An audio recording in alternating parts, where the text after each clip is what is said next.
ವರಮಹಾಲಕ್ಷ್ಮಿ ದಿನ ಲಕ್ಷ್ಮಿಯನ್ನ ಪೂಜೆ ಮಾಡ್ತಾರೆ, ಆದ್ರೆ ಅಷ್ಟಲಕ್ಷ್ಮಿಯರಿದ್ದಾರೆ ಗುರುಜಿ. ಅದ್ರಲ್ಲಿ ಯಾವ ಲಕ್ಷ್ಮಿಯನ್ನ ವರಮಹಾಲಕ್ಷ್ಮಿ ದಿನ ಪೂಜೆ ಮಾಡಬೇಕು? ನೋಡಿ, ಒಂದೊಂದು ಲಕ್ಷ್ಮಿನೂ ಒಂದೊಂದು ಫಲವನ್ನು ಕೊಡುವಂಥದ್ದು. ಸಂತಾನ ಲಕ್ಷ್ಮಿ ಮಕ್ಕಳ ವಿಚಾರಕ್ಕೆ ಅನುಕೂಲ ಆಗುವಂಥದ್ದು, ಧೈರ್ಯ ಲಕ್ಷ್ಮಿ ಒಂದು ಧೈರ್ಯ ಕೊಡುವಂಥದ್ದು, ಆರೋಗ್ಯ ಎಲ್ಲವೂ ಒಂದೊಂದು ಫಲಗಳನ್ನು ಕೊಡುವಂಥದ್ದು ಇರುತ್ತೆ ಅಷ್ಟಲಕ್ಷ್ಮಿಯಲ್ಲಿ.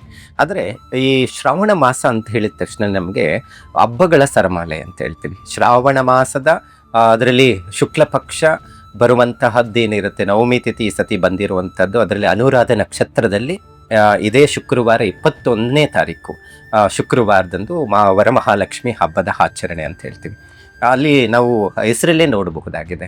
ಸಾಮಾನ್ಯವಾಗಿ ಲಕ್ಷ್ಮಿ ಅಂತ ಹೇಳಿದ್ರೆ ನಾವು ಲಕ್ಷ್ಮೀ ದೇವಿ ದುಡ್ಡಿಗೆ ಹೋಲಿಸ್ತೀವಿ, ಸಾಕ್ಷಾತ್ ಶ್ರೀನಿವಾಸ ಅರ್ಧಾಂಗಿನಿ ಪತ್ನಿಯಾಗಿ ನಾವು ಭಾವನೆಯಲ್ಲಿ ಇಟ್ಕೊಳ್ತೀವಿ.